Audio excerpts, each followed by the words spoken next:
Hey guys, hope you're all doing well and welcome to another video. Today I want to talk about Freyr, god of fertility, peace and agriculture and one of the leaders of the Vanir. In the Prose Edda, Snorri believes Freyr to be one of the major gods. He also goes on to say Freyr is one of the most renowned of the Aesir, even though he is Vanir. Well, I can confidently say they won't be going down this route with Freyr. In this first section, I'm going to cover the Lost Pages, the First Great War. Freyr was in Asgard as an act of diplomacy, trying to create peace between the two tribes. He taught the Aesir the ways of the harvest. His spells was able to feed the whole of Asgard. But this magic always had a downside, and when things went wrong, the Asgardians weren't going to blame themselves. So they took aim toward Freyr, and they set him on fire. Through the intense pain, coming in and out of consciousness, he could hear the hysterical laughter from the Aesir. Through the smoke, he managed to see Sif, Bragi, and Hoda among the other Aesir gods. He didn't see who was mocking him, but he heard one of them say he deserved it. Days before, they were eager learners. Now drunk on mead, they could now barely contain their laughter. Shows how two-faced these Aesir are going to be.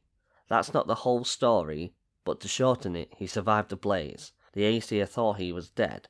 He snuck back home to Vanaheim, which led to the events of the First Great War. So when we see Freyr for the first time, there might be a chance he either used spells to look like his normal self, or he will have burn marks on his skin, potentially all over his body, which he may have kept as a constant reminder of how cruel, if not all, the Aesir really are.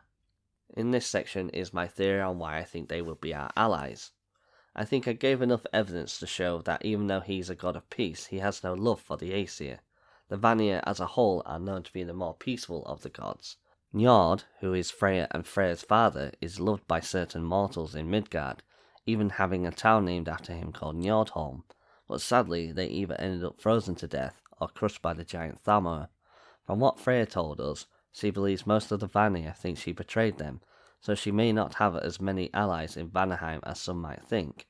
I'm guessing Njord and Freyr may still have faith in her, but I also think that there is a very good chance that even though Kratos killed Freyr's son Balder, and she is after our blood, they probably won't care.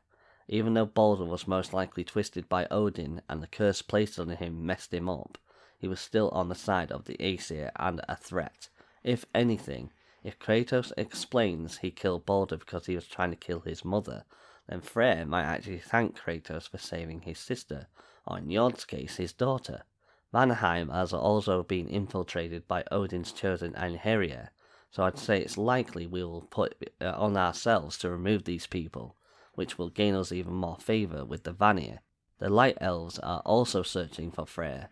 Out of the two, I think the Light Elves are the slightly better side, but both races are still, I also think Freyr is stuck in Vanaheim due to Odin's magic sealing off the realm, so I think we will help him and maybe Njord escape and bring Freyr back to Alfheim, which again may help to good relations with Freyr, and maybe even the Elves of Alfheim. I will add that the title might be a little misleading, as I can't guarantee that Kratos won't eventually do something that turns both Freyr and Njord against him, as we saw with Freyr. The obvious would be if we killed Freyr, but I'm holding out hope that we don't.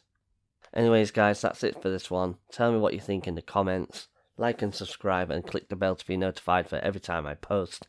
Thank you so much for watching, take care and prepare yourselves. Ragnarok is coming.